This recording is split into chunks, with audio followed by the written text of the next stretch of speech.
the critical thing is who wins Michigan. Michigan is kind of the median. If Trump wins everything above Michigan on this list and wins Michigan, he wins the presidency. If Biden wins everything below Michigan on this list and wins Michigan, he wins the presidency. So Michigan is kind of the pivot here. The thing about Michigan too is don't forget Hillary Clinton didn't spend. I don't think she spent any time in Michigan Right. leading up to 2016, and she performed well under the expectations there. So, but in a two-way Trump Biden lineup, Biden gets 42, Trump gets 46. Then we have 2% saying they would vote for someone else, 3% saying they wouldn't vote, and 5% are undecided. Mm-hmm. And another 2% just refuse to frickin' answer. Biden only gets 29% of the vote. Trump only gets 34%, but he would win because he gets the most. Kennedy 16, West 7, Stein 7. And to be sure, that's Cornell West, not Kanye West, right? That is an important safety tip. I don't know. Welcome to Boring AF Politics Podcast. I'm Dr. Dave Hayes, and I got my colleague, Dr. Rich Ledet. Say hi, Rich. Hi, Rich. I knew you'd do that. That's why I had him do this. Okay, so hey, Rich, that's a nice coffee mug you got there. Wow, yeah, there we go. It's the eagle. Okay, hey everybody. Left-handed, So right-handed, there, works both ways. that's how I do coffee mugs. All I right. love Anyway, it. what are we gonna do? So, welcome to the Boring AF Politics Podcast. We're gonna talk about a battleground state, Michigan here. And Rich is going to be kind of cold reacting to a lot of the slides I'm going to put up. So I'm totally, blindsiding him here, but let's see how he does. Okay, I went out and I looked at the Real Clear Politics 538 election maps, and I got lists of battleground states. And this is actually from I believe this is Real Clear Politics list. The lists vary, right? And how I've noticed they tend to vary is whether or not North Carolina and Minnesota are included. And North Carolina is increasingly being put into the leaning Republican, Minnesota into leaning Democrat. So some lists will be shorter. However, when I looked at these things, I said, look, we got this gap in the middle, right? The states to the left and right are, of this, if we go on a spectrum, are probably going to go the way we think they're going to go. Here are the states, and I rank ordered them. What I said is they're listed alphabetically. I'm like, no, let me go to the current polling and rank order them from the one that is most favorable to Trump. And so you see in there, Arizona is plus, and I'm indicating Trump support as a plus here. Had to go one way or the other. So it's 5 point, but also the colors work, I think. 5.4. North Carolina, this is why I'm including it. North Carolina is in there with Georgia at 5, right? So Arizona is actually polling more favorable to Trump and is always on the list. So I said, look, if they're on, then North Carolina should be on. And if I'm going to have North Carolina on, I should have Michigan on. And so that's why we have this list. The key thing, though, is that in rank ordering these and then counting, we get to the critical thing is who wins Michigan. Michigan is kind of the median in this interval. And now, by the way, there's Nebraska Congressional District 2 that there is no polling on because it's a congressional district and there's nobody has any polls on it. So I've just taken it out of the mix. It's a question mark. We don't know where it is. It doesn't matter because of the lumpiness of these states, right? You win Michigan, you get 15. You don't win Michigan, you don't get, the other guy gets 15. So one doesn't matter in this case. It just works out. God help us if it was in the that would be. Well, the thing about Michigan too is don't forget Hillary Clinton didn't spend. I don't think she spent any time in Michigan Right. leading up to 2016, and she performed well under the expectations there. Yeah. And so Michigan's a proper battleground state, and according to the current polling, it's in the middle. And so this is, this is the thing.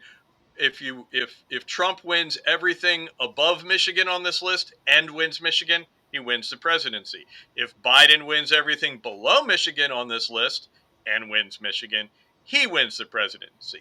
So Michigan is kind of the pivot here. Mhm. So that's the reason I'm looking at it, and it doesn't hurt that recently Quinnipiac had a poll. They on March 14th they just did a poll in Michigan. So we have we're recording this on March 23rd, so it's a little over a week old here in terms of results. And this is what Quinnipiac has. We got Trump favored 42 to 4. These are the favorability ratings that they found. Trump's favorables are 42 to 45. Biden's are 39 to 56. So Biden's favorables are lower and his unfavorables are higher than Trump. Of course, that's not the vote. Yeah. Who would you vote for? They did ask that. So let's combine these things in here. And Rich, I'm going to go through this and then I'm going to go into the 5-way race or the 4-way, whatever it is, 5-way race. So, but in a 2-way Trump Biden lineup, Biden gets 42, Trump gets 46. Then we have 2% saying they would vote for someone else, 3% saying they wouldn't vote, and 5% are undecided. Hmm. And another 2% just refuse to frickin' answer, right? They refuse to deal with the question. All told, that gives us 12% in there of people who are, 10% are wouldn't vote, undecided, refused, 12 if we throw someone else in. But let's throw some other people in. Independents, right? If we add Kennedy, West, Robert F. Kennedy Jr., Cornell West, and Jill Stein, what we see, Biden only gets 29% of the vote. Trump only gets 34%, but he would win because he gets the most. Kennedy 16, West 7, Stein 7. And to be sure, that's Cornell West, not Kanye West, right? That is an important safety tip. I don't know.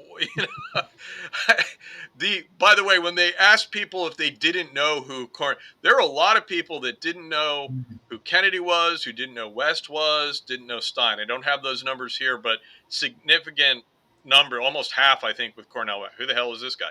Yeah. More people know who Kanye West is. That's for sure. I think. Well, as soon as you give voters more choice, you can see what happens to the spread, Yeah. right? So you What? could take that to mean a few different things. Yeah. I do note I put in parentheses the Hmm. difference between the 2-way race and the 5-way for each guy. It's both in red. Red doesn't mean anything here. I just did it to be a different color. What do we got? We got 12 and we got 13 and 12. So 13%. Biden loses 13%, but Trump loses 12. So there's only a 1% difference, and we know that Yeah, that means nothing, that's margin of error. right? And so one thing I get from this is it is equally well, and we don't know. We got Kennedy, West, and Stein, right? This is a big problem. I don't know because West and Stein are pulling a fair number of people away from somebody. And I'm guessing maybe I don't know, right? Because the both the top candidates lost about the same when we went from 2 to 5, Yeah. but Well, and don't forget though. I mean, and I'll take it back a little closer to home for, where I'm at. I believe Nikki Haley pulled 13% of the Republican vote in Alabama, and so you got you still have some weirdness going on there at the margins. I think right. with the GOP, right? Because if we still have someone who, you know, may have just been a protest vote against Trump within that party. So Hmm. I do see, like, and again, I'll go back to this is what happens when you throw more choice in front of the voters, right? Yeah. You'll see some spread, but I, do we still know if Kennedy's going to be like, is he going to be the no parties guy? Is he going to run as an independent? I mean, he might team up with Jill Stein on the Green Party ticket for all I know. We don't know. We don't know. Also, we don't know who's going to make ballots in what state. Like we have Cornell West here. Um, I think the last time I saw that he was not on the ballot yet. He's, they're only going to make a certain number of states, and there are different requirements, and so we get into that minutia. Like what if it wasn't a five-way race? What if Cornell West wasn't there? Where would that 7% that was in favor of Cornell West land Biden versus Trump? Where would Yeah. if Stein doesn't make it on that list? So we have a lot going on there. Well, but But that's also like the reader, I'm sorry, the audience needs to remember, like, what are we asking with this question, right? Because you're asking independents who they would vote for, and I think with one thing you're getting at is what happened if we expanded this list or shrank this list down. It's those independents that were really right, and, wondering where they're going to go. and I should say that everything I'm doing here, I probably should have said that better at the beginning. That everything I'm doing here is independence, right? Mhm. Because well, that's the top line. But as I got into it, I said, hey, look, who would independents vote for, Yeah, right? Because these are the people that make up a good 30 something percent of this poll, right? They are the bigger group, yeah, and they're the ones who, we have undecideds, right? If I was looking at Trump, at Republican voters, we'd have very few undecideds, right? And much less these others. So independents are going to decide this, I think, yeah. very clearly. And independents in Michigan should be particularly interesting to us. Also, what are the top issues for independents in this poll? Uh, and it wasn't even close. There's these three. The economy at 26% of independents said this was their top issue. 21% of independents said preserving democracy in the United States is their top issue. And 18% said immigration is. Right. So these are the issues that these guys are saying are at the top. Hmm. And so just kind of going through them, well, there isn't a lot of to drill down on, right? Because Quinnipiac is giving top lines. They're giving the aggregated results. I would love to have the full data set because then we could pull apart. Yeah. Hey, the people who voted said they'd vote for Kennedy. Who switched from who? So many things we could get into. However, we can't. Uh, the interesting factoid here that they pointed out is uh, amongst independents, 30% say the economy is either excellent or good. 69% of independents feel the economy is not so good or poor. Hmm. And the contrast of that's the evaluation of the economy. Their evaluation of their personal financial situation. 54% of them are good. And Excellent or good. that's a little that's a little mind-boggling. 45% are not so good or poor. Actually, and it's more so that way. The gap is bigger for the total population.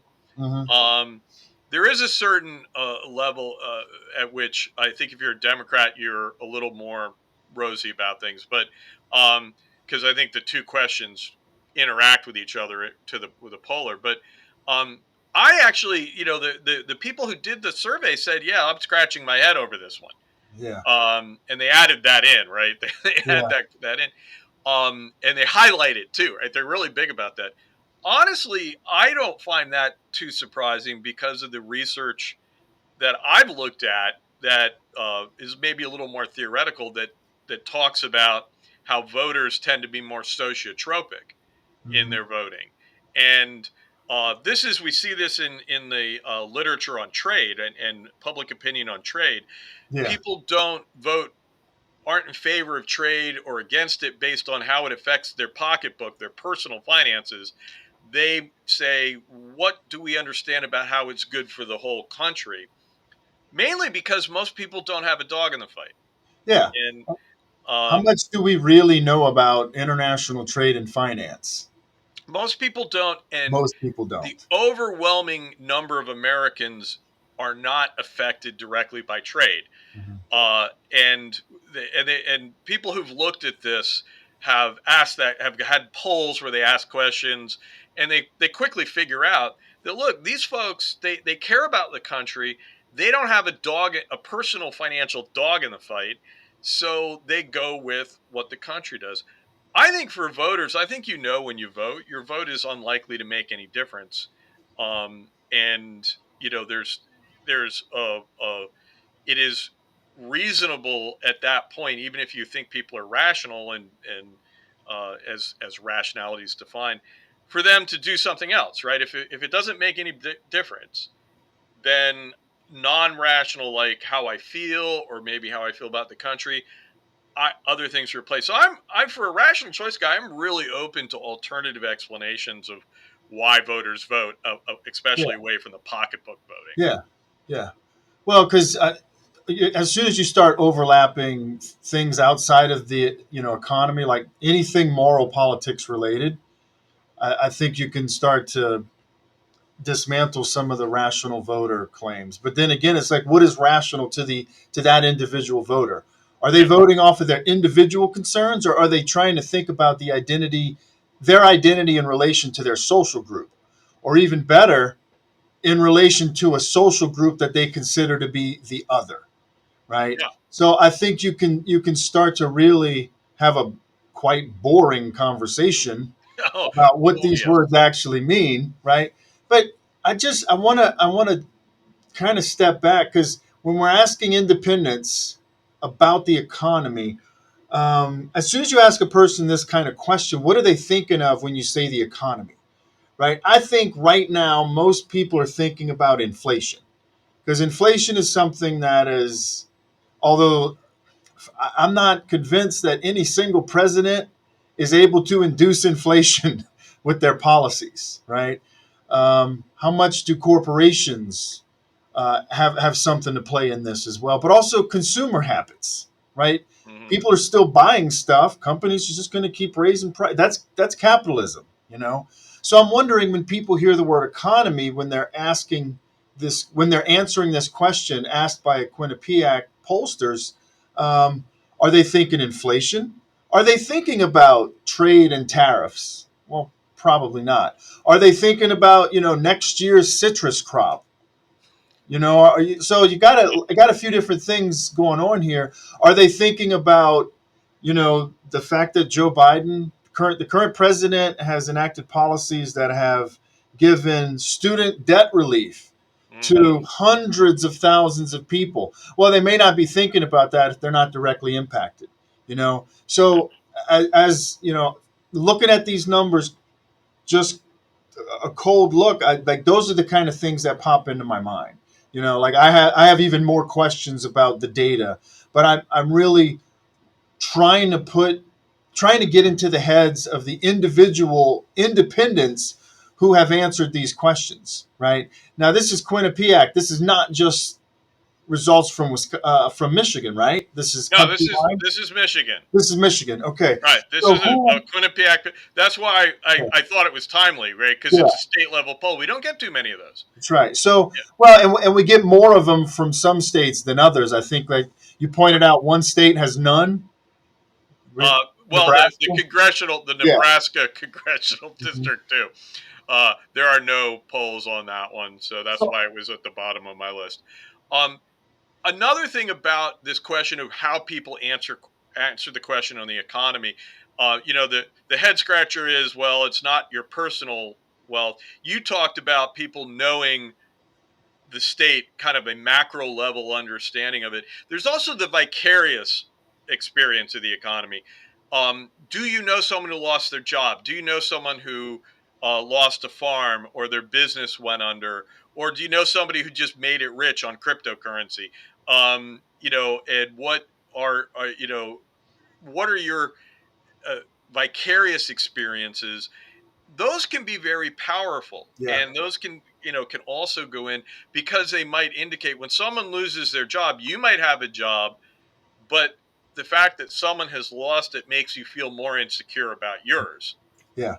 Well, And and if you're getting a news feed every day that's telling you how bad the economy is, you're also going to be more prone to answer that question in a negative way because you're getting maybe right, your media habits kind of reinforce some of your perceptions of the economy. Because when we talk about the economy in relation to a state like Michigan, I mean that's where the auto manufacturing industry in this country is centered. So there's a lot of auto jobs that are tied up into this question, yeah, right?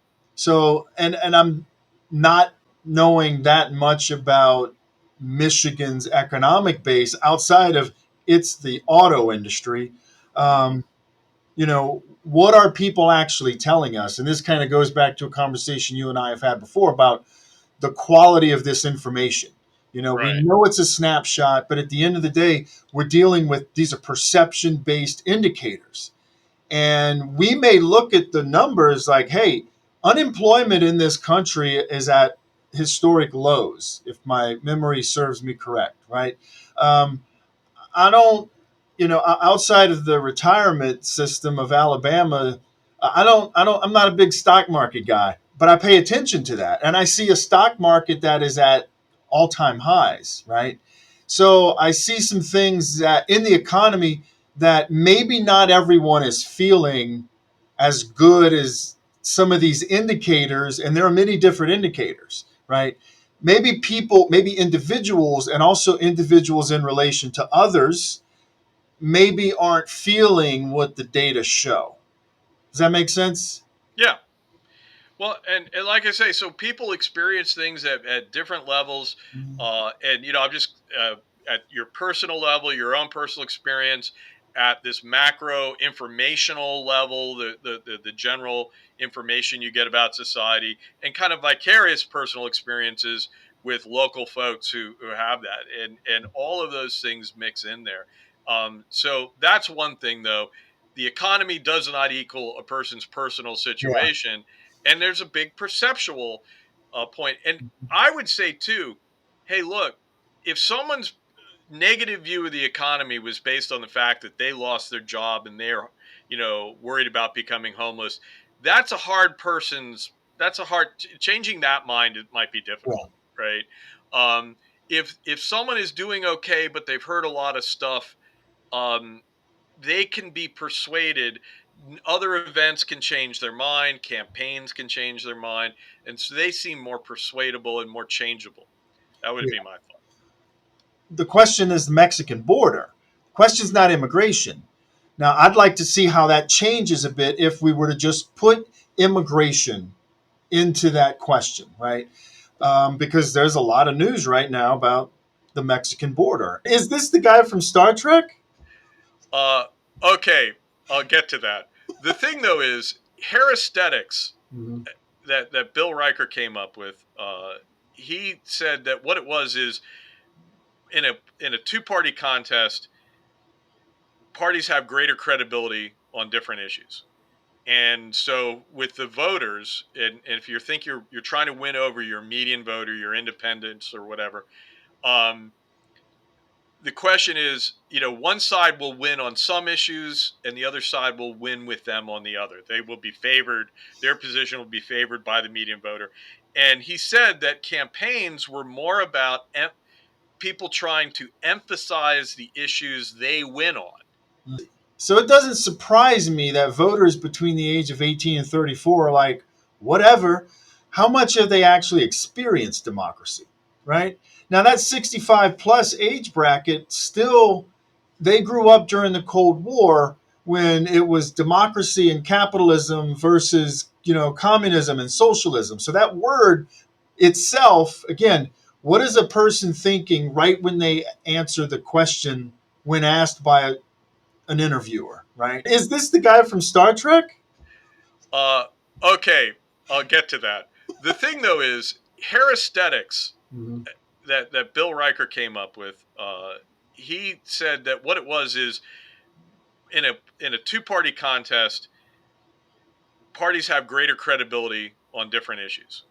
And so with the voters, and if you think you're trying to win over your median voter, your independents or whatever, um, the question is, one side will win on some issues and the other side will win with them on the other. They will be favored, their position will be favored by the median voter.